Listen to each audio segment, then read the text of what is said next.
inspiring message he will share with us today. Please welcome Mr. Steve Uzzell. Thank you. Thank you very much.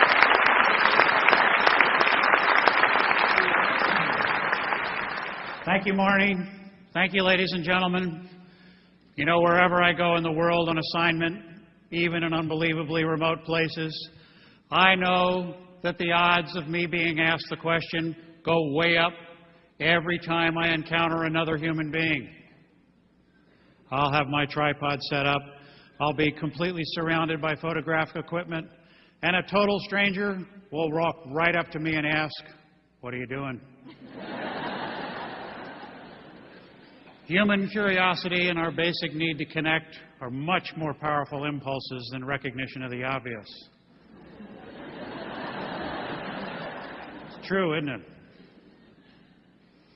Well, you know, after being asked that question hundreds and hundreds of times, my own curiosity began to get the better of me, and I began to wonder what the reaction would be if I told people what I was really doing. So one day, about 15 years ago, in the beautiful city of Savannah, Georgia, in one of Savannah's beautiful squares, I had the opportunity to find out. It was a particularly complicated shoot. I had a cast and a crew, and a grandmother out for a walk with her grandson walked right in the middle of my set, came right up to me, and she said, "What are you doing, taking pictures?" And as politely as I could, I looked at her and I said, "Actually, ma'am, I'm solving problems." Well, she looked at me over the top of her glasses, grabbed her grandson, backed him away from me so he couldn't get what she thought I had. And then she came back and she scolded me and she said, "Well, you sure do look like you're taking pictures to me." Well, so much for what I really do, but the grandmother's right, isn't she? I mean, come on. What do we do as photographers? We take photographs. Well, actually, I rarely get asked to take photographs anymore. I get asked to make photographs all the time.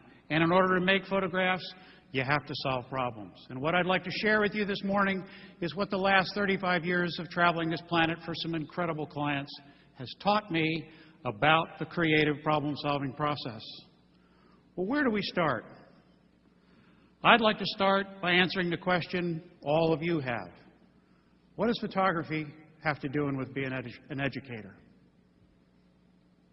Well, in my view, everyone in this room spends their day doing the same thing.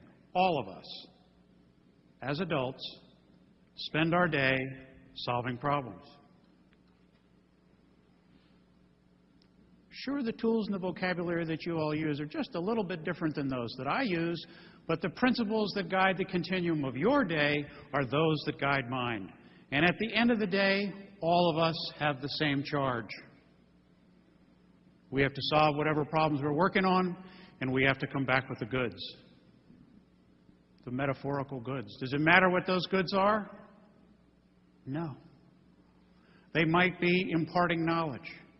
It might be a product. It might be an objective. It might be a goal. Or the most powerful of all, an idea. Well, how do we ensure that we always come back with the goods? To explore that question, I'd like to take you all on a road trip. Christina, may I have the lights, please?